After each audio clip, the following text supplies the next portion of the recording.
Hi guys and girls, it's Usernamekate and today you join me for a walk round vlog on Honda's XL750 Transalp. So if you're interested to find out about the technical specifications, what the dash is like, what it's like for me to sit on this bike and push it around, then keep watching and I'll roll the intro.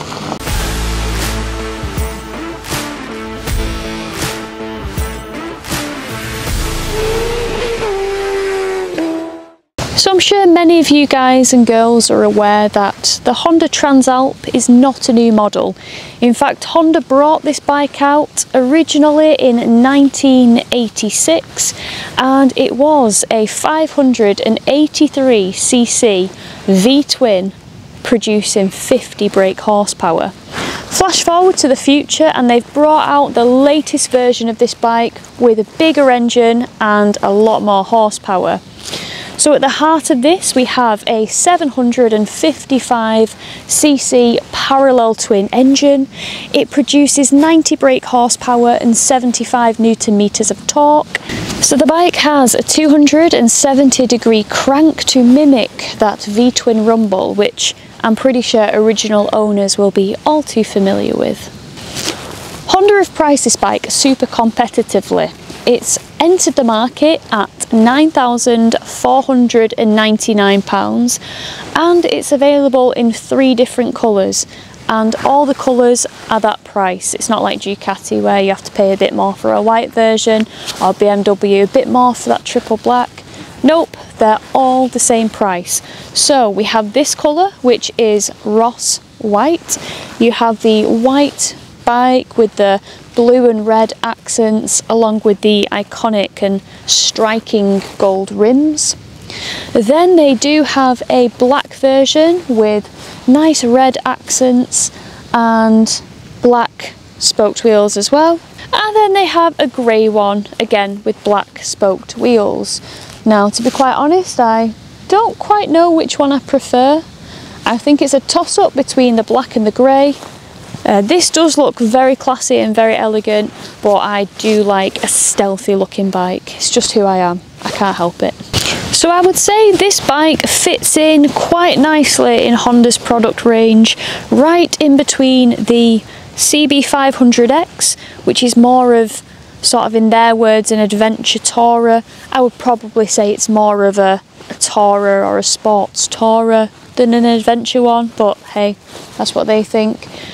And it sits also in between the Africa Twin and the Adventure Sport, which is definitely a bike made to be more off-road biased.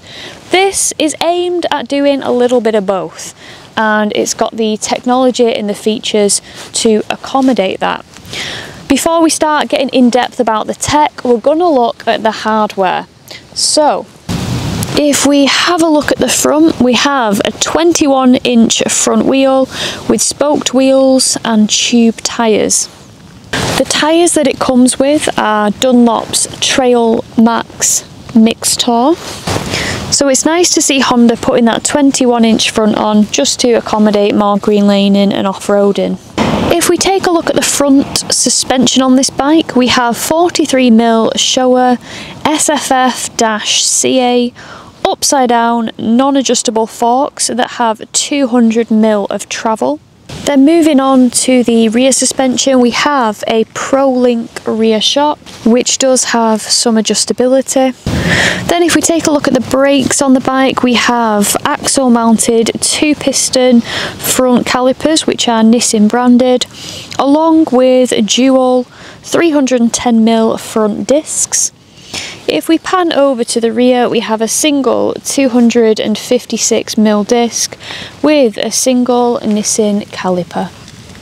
The bike has dual channel ABS, and given the fact that it is an adventure style bike with green laning and off-roading capability, you do have the option to switch the ABS off completely at the rear, which is what we all wanted to hear. In typical Honda fashion, we have a suite of rider modes. We have a gravel mode, a sport mode, standard mode, rain mode, and then a user mode, which is customizable, so you can really fine-tune different aspects of the bike, from Honda's selectable torque control to wheelie control. You can fine tune what throttle response you want it on, as I do usually suffer with Hondas with a bit of a snatchy throttle usually when in sport mode. So it is nice that you can just customise every single individual aspect, so you can still have it quite aggressive, but hopefully for me dull down that snatchiness on the throttle.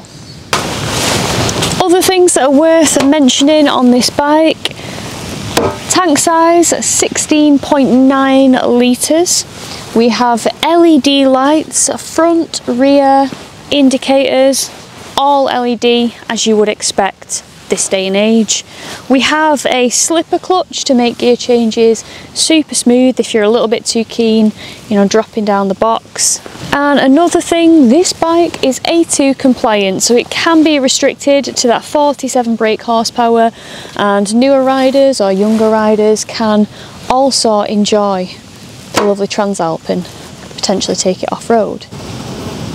Right, now we're going to have a look at the dash. So, got a nice opening scene there where it says Transalp. If we look here, we have the revs, we have the fuel in the bar, we have miles an hour, we have time up here. This shows that the side stand is down, and here we have a few things that we can see. Up here we have what mode we're in and what amounts of power, engine braking, torque and ABS setting you're in. We have a gear indicator here, and then if we go back to this line we can press the side button and you can rotate through information that you might want to see: trip A, voltage, fuel consumption. If we press the mode button, it will rotate through the modes. So we have sport, standard, rain, gravel, which gives us an off-road ABS. So there's still ABS there, but it's not fully off, but it is more geared towards, you know, gravelly tracks, very much like what I'm on today right here. And then if we press it again, we have a user mode. If you want a real in-depth look at the dash, you can press and hold this button to the right and it will bring up this. So you have a function where you can pick your riding modes. In the user mode you can fine tune the power, the engine braking, the torque and the ABS. If we come out of here, we can see when the shift light comes on. We can set our self-cancelling indicators on or off. We can reset our trip, and we can choose whether we have the immobiliser on or off. If we go back and we go to display, we can change the display type, so we can have it looking like that, or that, or that, or that. So we've got options.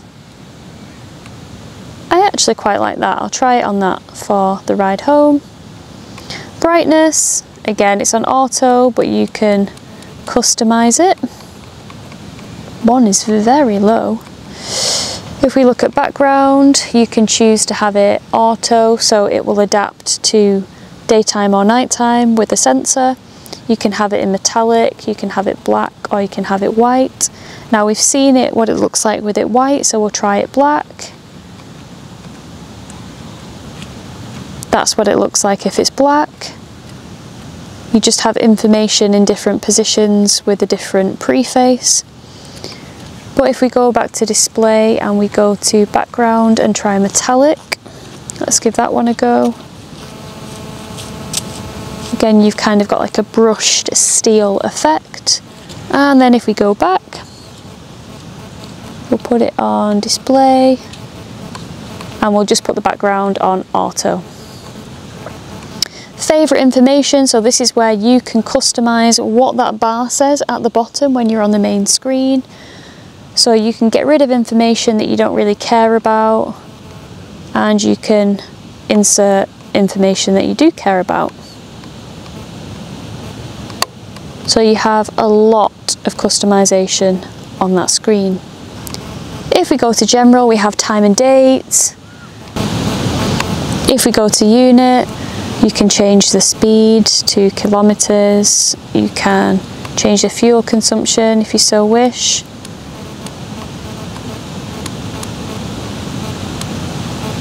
Nice and easy. Then if we come back, we have language, restore default, and Bluetooth pairing reset, because you can pair your phone with this bike. It has Bluetooth connectivity. If you go on here, you can have a look at the maintenance schedules. So you go across there, it tells you the distance to when you need a service.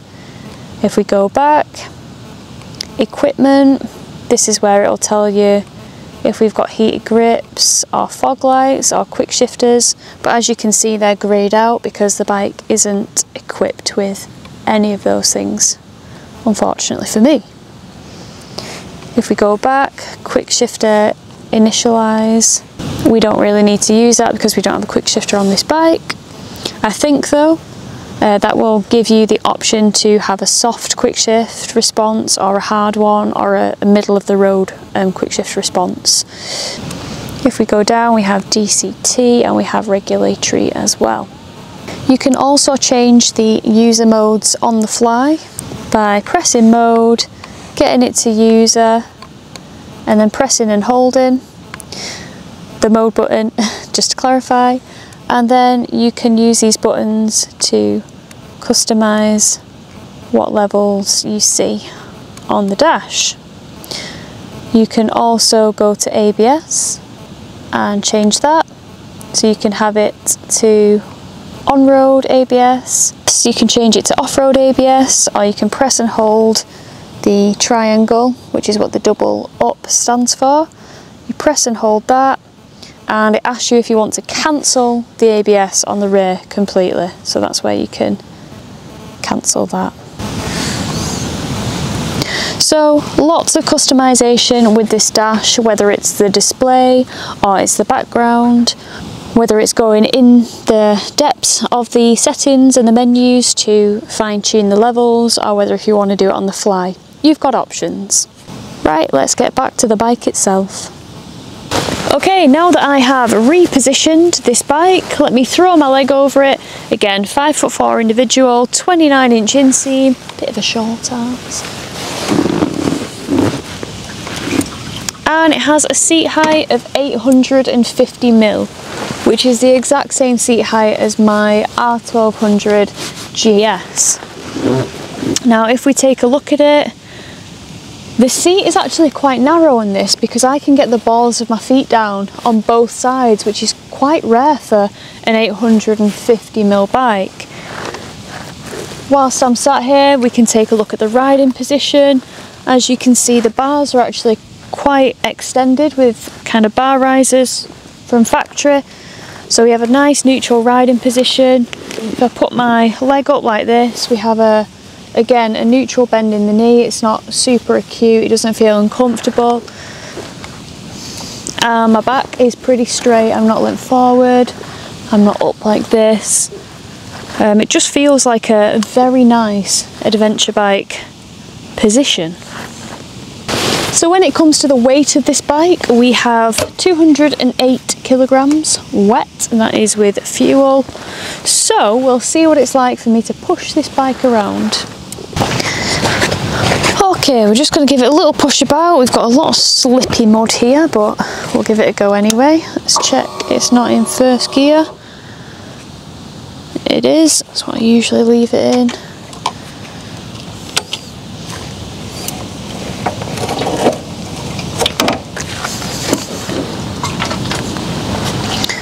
So it's not the easiest of terrain. We've got bumps, we've got rocks to go over.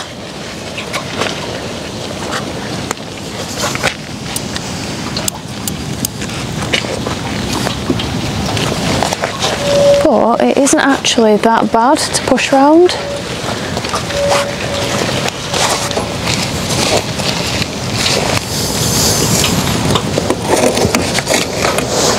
In fact, one of the things that surprises me about this bike is it feels a lot lighter to push around than the V-Strom 800. I don't know whether it's because it has a 16.9 litre tank, but yeah, 208 kilograms. And I know I'm puffing and panting now, but the rocks are a bit awkward to push up. But yeah, if I'm pushing it around on my driveway, it's very, very light. and very, very easy. If we look into the suspension of this, it's one of those bikes that is the same as the Suzuki. It's very, very springy. The only thing is the stand is very, very kind of puts the bike in a very upright position. It doesn't lean very far, which you just have to watch for when you're parking this thing, because if you're on a bit of a hill that goes that way and you put your stand down, it's not going to like it.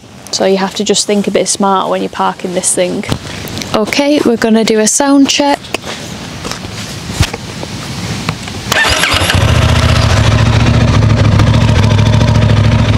So I have had this bike running before I fired it up, so it is nice and warm.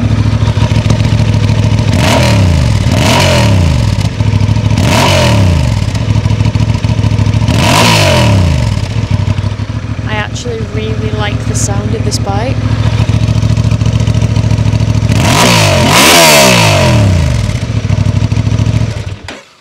Sheesh. Well guys and girls, that concludes my vlog on Honda's Transalp 750. Before I do go, I just want to say a big thank you and a big shout out to Bikeshare Insurance. They are a specialist insurance broker. They've been in operation as long as I've been alive, so they do know a thing or two about insuring folk in the best ways. One of the things they specialise in is providing a quote for any vehicle, whether it's motorcycles, quads, customs, even turbos. They'll give it a go and they'll get you guys a quote. Now, with every quote, you get £100,000 worth of legal fee cover if you do decide to take up a policy.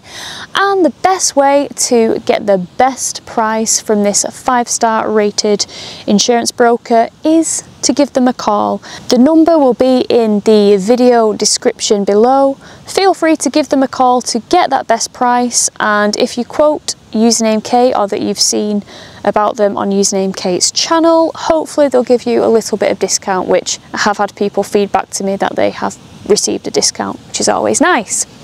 Okay, until the next time, take care guys, look after each other, ride safe, and I will see you on the next one in a few days' time. Bye!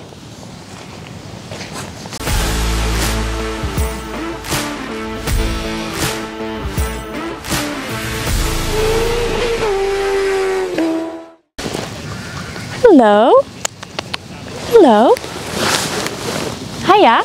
She might bark at you. Oh, it's okay. She's a rescue. Oh, bless her. Hello. Oh. Are we selling it? No, YouTube. YouTube? Yeah.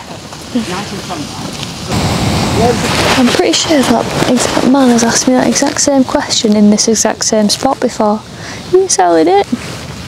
And I reply the same each time. No, YouTube. Who is running? Who has the energy? Not me, not me. Oh, it's never good when you've got an audience. So I really struggle to pick a favourite colour with this bike.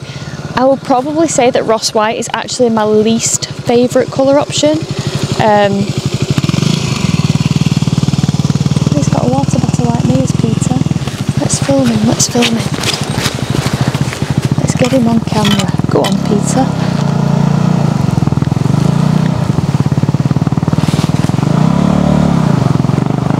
What a guy.